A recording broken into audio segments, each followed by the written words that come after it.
Julia Vignali. Cette mauvaise blague a son sujet en plein direct de Télématin. Si on avait prédit à Julia Vignali ce qui vient de se passer, elle ne l'aura jamais cru. Une chose est sûre. Dès qu'elle en aura l'occasion, LNHE accent aigu citera pas à se prendre sa revanche. Pour elle, la vengeance est un plat qui se mange froid. Julia Vignali finit mal l'année. Et pour cause, lorsqu'elle saisit l'ampleur du désastre, il est déjà beaucoup trop tard pour réagir. La double peine de Julia Vignali.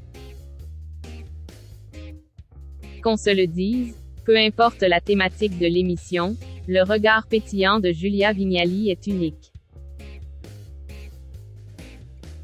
En effet, on a l'impression qu'elle pourrait être notre meilleure amie ou notre adorable grande sœur un peu gaffeuse. Celle qui vient récemment de se marier avec Cad Merard a plus d'une corde à son arc. Après avoir dégusté les gâteaux de la redoutable Mercotte, elle s'envole en direction de France Télévisions. C'est une évidence, ce projet, elle ne pouvait pas le laisser passer. Sous peine d'avoir des regrets toute sa vie. Tous les matins, Thomas Soto et Julia Vignali rivalisent d'ingéniosité pour nous mettre de bonne humeur.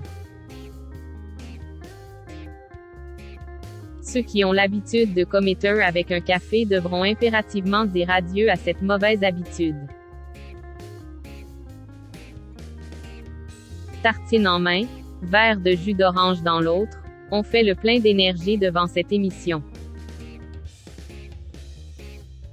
Certes, pour parvenir à pulvériser des records d'audience, ce duo de chic et de choc a beaucoup travaillé en coulisses. Et oui, chers lecteurs d'Objeco, on ne remplace pas le mythique William Lémergie en un claquement de doigts. Laurent Vignola a bien essayé. Il s'est brûlé les ailes. Quant à Sophie Davant, elle préfère faire un bout de chemin sentimental avec son mentor plutôt que de prendre sa place. Du reste, vu la qualité des questions pour l'invité, ça a des chances de devenir le rendez-vous incontournable de toute la famille. Qui aime bien. Pudique de nature, Julia Vignali parle aussi vite qu'elle ne le pense. Du coup, ça donne parfois lieu à des moments anthologiques. Comment oublier ce reportage sur le plus cher diamant du monde? Point. De la taille d'une minuscule balle de golf, l'heureux acquéreur de The Rock a dû débourser un peu plus de 20 millions d'euros. Sur le plateau, Thomas Soto zappe la présence des caméras. Dans un sourire, il prie que l'époux de Julia Vignali dort encore. Or, on le sait parce qu'il l'a confié, il est bien debout et n'hésite pas à faire des retours par SMS. Coupe, tenue, attitude, qualité des interventions, il passe à la moulinette.